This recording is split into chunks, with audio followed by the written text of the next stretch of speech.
you or someone you know have a customer service voice? If not, are there specific words and phrases that you only use around a certain group of people? If so, there's a scientific definition for this, and it's called code switching. Code switching is the everyday linguistic changes people make depending upon who their audience is.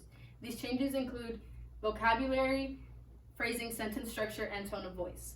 These changes can later affect one's personal behavior and forms of self-expression. It's important to know what code switching is and be able to identify it because everyone code switches.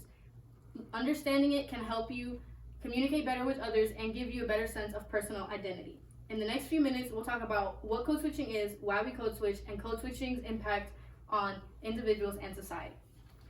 First of all, let's talk about what exactly code switching is. Code switching, otherwise known as style shifting, situational shifting, or bidialectalism, is the switching or mixing of multiple languages. However, the National Public Radio website, 2013, gives us a better everyday definition in saying, and I quote, hopscotching between different cultural and linguistic spaces and different parts of our own identity. They also include a very important everyday example by setting up this scenario. Let's say you're at work, politely and professionally talking to your coworkers. You get a call from someone you're very close with, and you answer the phone, and immediately, without thinking, your voice changes. It's still your voice, it's just not the voice you use in a professional setting. After you talk to them in your southern drawl, sing-song-like Caribbean fluidity, Spanish-inflected vowels, or your New York accent, once you hang up, you leave your coworkers shook with the realization that there's more to you than they get to see, despite that they don't show you all the aspects of themselves. This is a great example as it shows how simple and seamless and normal code switching is. Now we can move on to why we code switch. There are many reasons as to why we code switch, and the most popular one is to fit in. In the Sage Journal's 2020, T.K. Myers says that as an African American, she has to adopt multiple dialects, multiple behaviors, and multiple linguistic phrases in order to fit in with the white majority, but also keep a sense of her own Black identity within her community.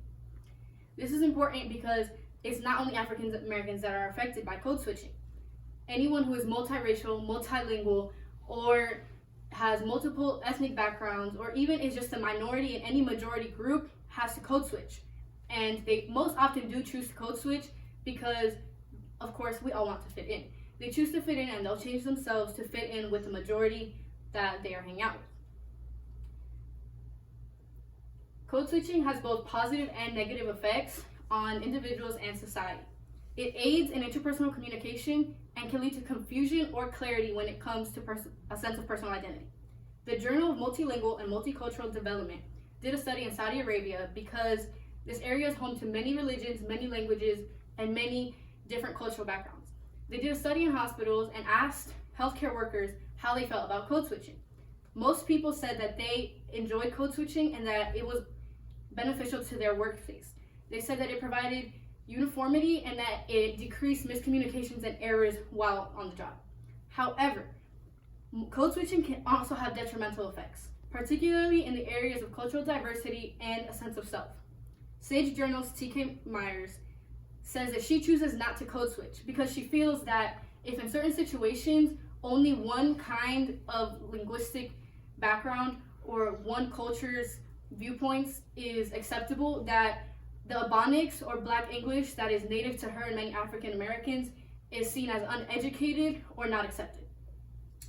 In her 2017 TED Talk, Tranda Arthur states that for people who are expected to code switch, in this case the minority in any particular situation, the existence between multiple worlds and the amount of changes that they have to make depending on which world they're in, it creates an amount of pressure, and it's hard for them to truly know who they are as they're constantly switching themselves depending upon their environment.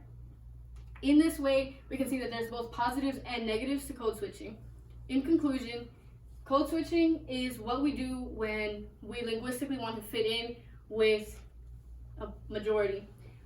Let's remember that code switching is normal. When you're hanging out with your friends and you're joking, but then you're serious at work, that doesn't make you fake or misleading. It's completely normal, and for the most part, it is socially accepted here in America.